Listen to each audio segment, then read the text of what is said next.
Assalamualaikum warahmatullahi wabarakatuh.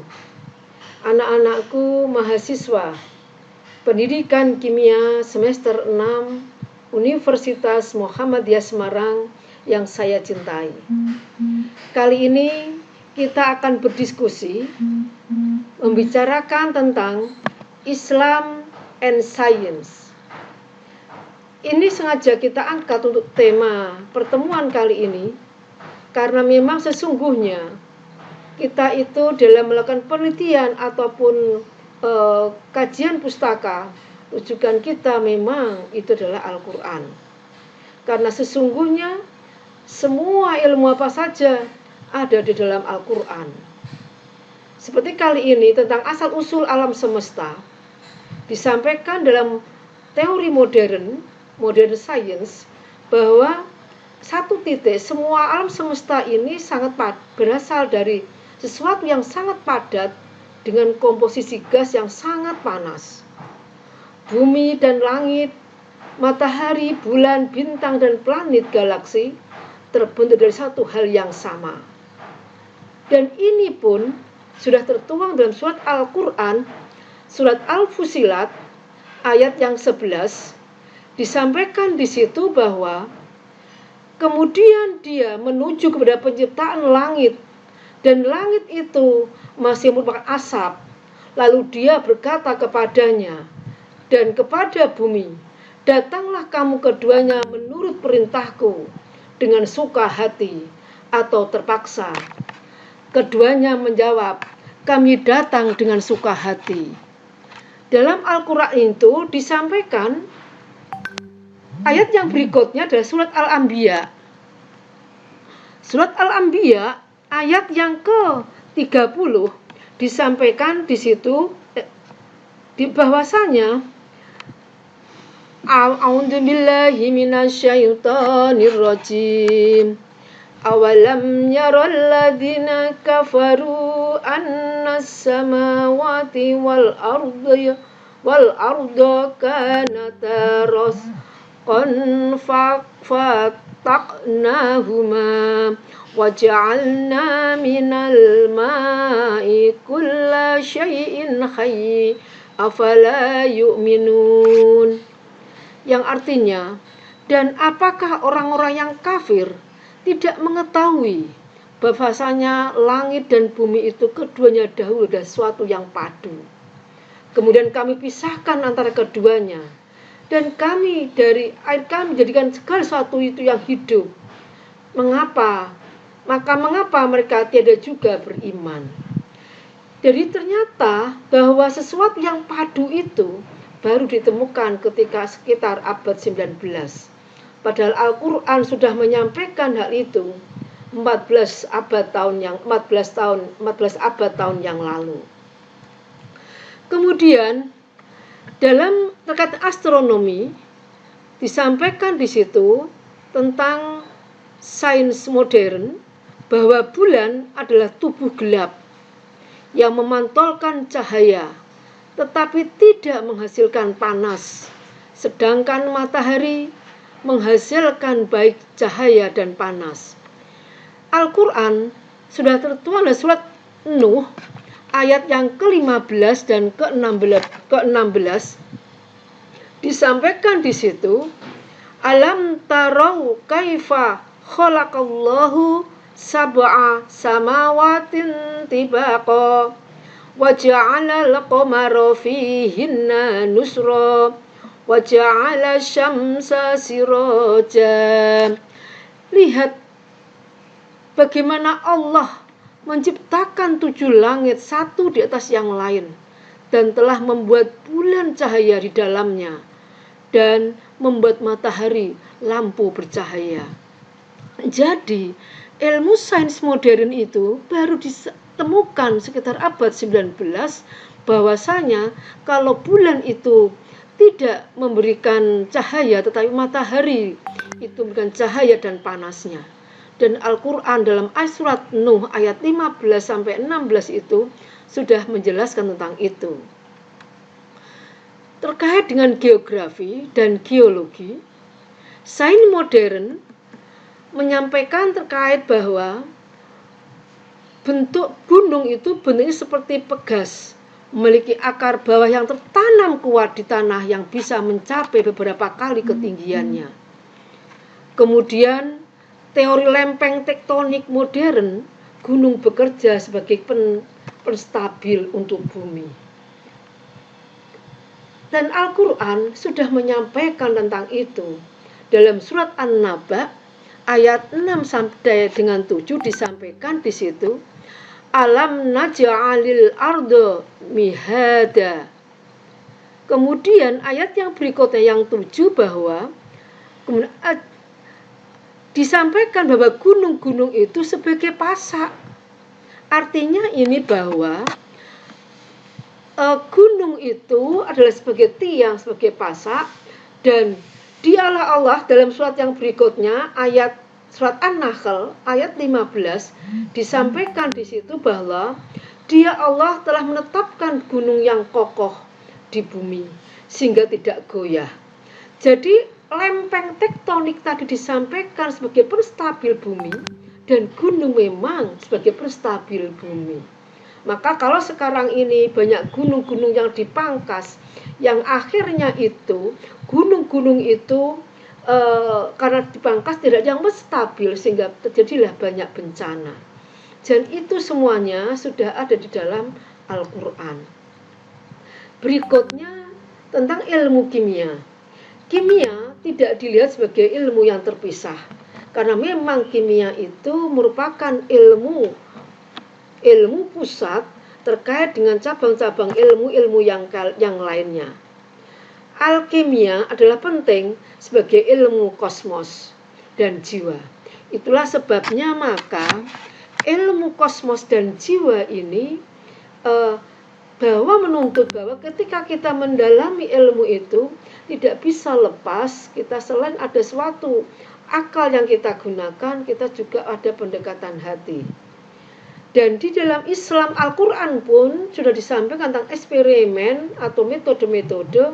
Dan akhirnya para ahli pendahulu, ilmuwan pendahulu kita yang di zaman Bani Umayyah itu sudah banyak menemukan berbagai ilmu kimia seperti destilasi dan kristalisasi dan yang lainnya. Termasuk adalah air itu bisa dibuat dari air laut, air yang diminum itu bisa dibuat dari air laut.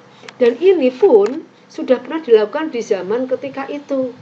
Artinya bahwa air kenapa jumlahnya itu 3/4, diantaranya adalah bahwa air itu bisa kita ambil manfaatnya untuk kepentingan manusia.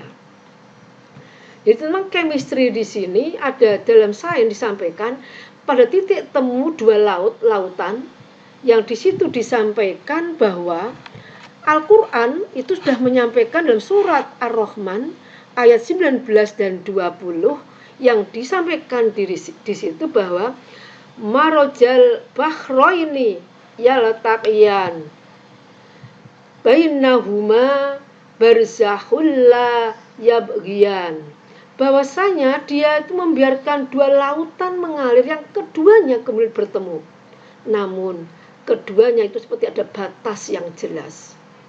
Dalam Al-Quran disampaikan, dan sains modern pun menyampaikan itu bahwa di perarian Mediterania itu ditemukan adanya suatu titik temu air laut, tapi seperti ada penghalang. Yang satu rasanya asin, yang satu rasanya tawar.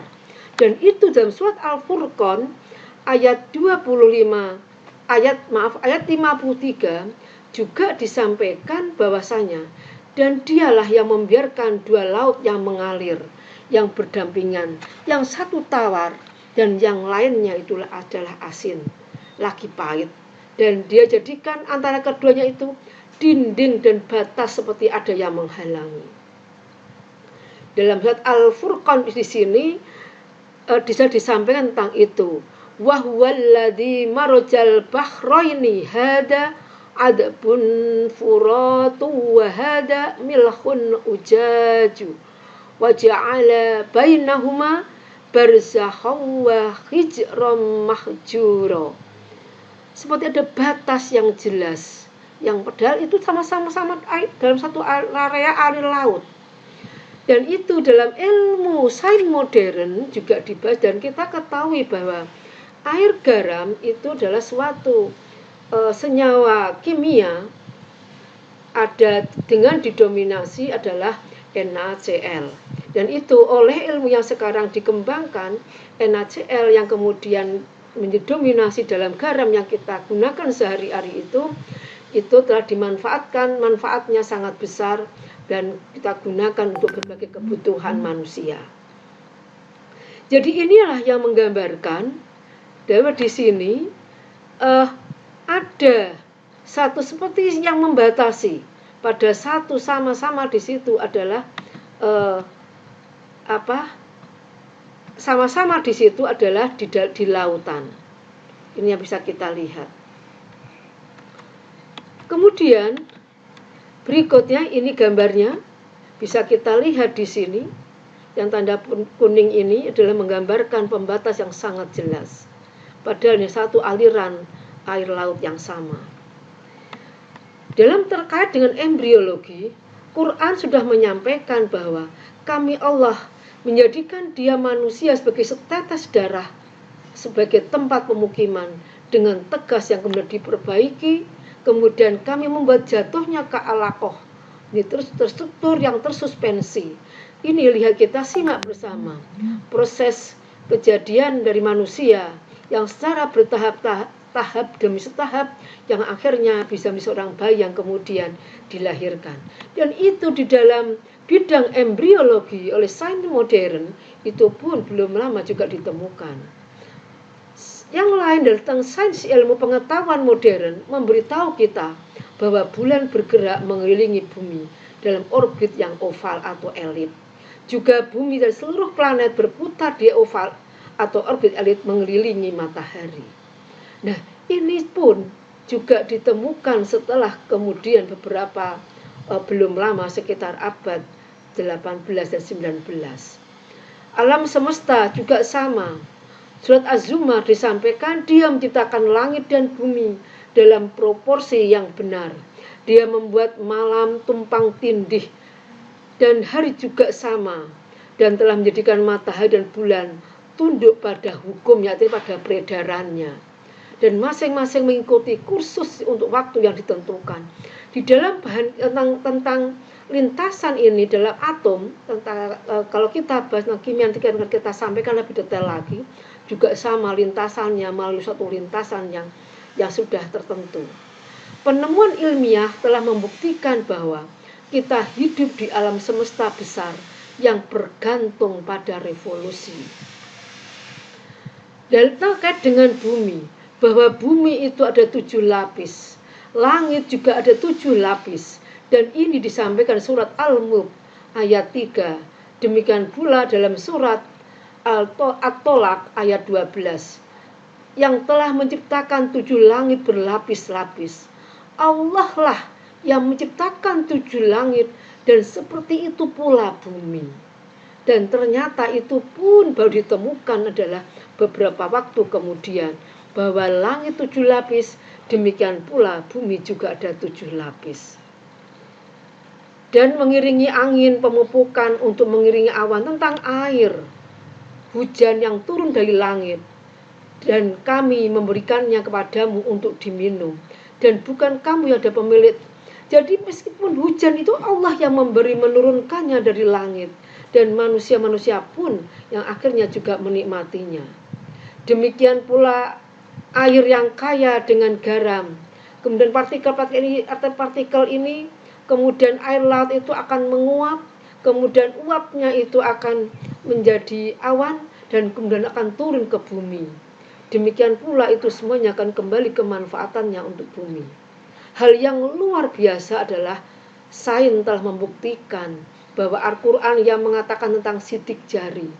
Dalam surat Al-Quran disampaikan bahwa tidak, kami dapat menyatukan dan sempurna setiap ujung jarinya. Setiap sidik jari seorang adalah unik untuk dirinya sendiri. Setiap orang yang hidup atau yang pernah hidup di dunia memiliki satu set sidik jari yang unik. Itulah sebabnya sidik jari diterima sebagai identitas yang sangat penting, yang eksklusif bagi pemiliknya, dan digunakan untuk tujuan ini di seluruh dunia. Dan itulah akhirnya digunakan sidik jari itu sebagai identitas manusia. Karena satu manusia dan yang lain tidak ada satupun yang sidik jarinya itu sama. Dalam bidang matematika, matematikawan Islam tertarik dalam sistem nomor yang berbeda, aljabar, geometri, arsitektur, dan teknologi yang lainnya. Ketika matematika itu bersatu dengan sains, matematika berpadu dengan engineering, sehingga perkembangannya sekarang dihasilkannya adalah komputer. Komputer adalah satu penggambaran adanya algoritma yang ditemukan orang ahli-ahli ilmuwan ketika zaman abad Bani Umayyah. Itu telah memberikan suatu dasar bagi perkembangan ilmu-ilmu kemudian. Demikian yang bisa saya sampaikan, mudah-mudahan ada manfaatnya. Assalamualaikum warahmatullahi wabarakatuh.